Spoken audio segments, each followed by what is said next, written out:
শিল্পীরা অনিচ্ছার অবসরে ধুঁকছেন কারিগররা। পুরুলিয়ার বাঘমুন্ডির চরিদা গ্রাম বিশ্ব মানচিত্রে যার উজ্জ্বল উপস্থিতি। গ্রামের অধিকাংশ পরিবারেরই চলে ছৌয়ের মুখোশ তৈরি করে। ৮ থেকে ৮০ হাত লাগায় সবাই।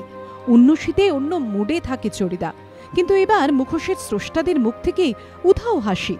জিনিসপত্র কেনার খুবই অসুবিধা হয়েছে, যেটা আপনার হিউজ পরিমাণে টাকা বাজারে নেই। তার জন্য আমাদের মালা, রোলেক্সের আইটেম এগুলো আমরা পারচেস করতেই পারছি না। তার জন্য আমাদের কাজের অনেক ক্ষতি হয়েছে, প্রোডাকশনটা কমে গেছে। কাস্টমারেরও অনেক অসুবিধা হয়েছে, যেগুলো আপনার 2000 টাকার নোটের জন্য আপনার অনেক সময় 100 টাকার জিনিস পারচেস করতে পারছে না টাকার অসুবিধাতে।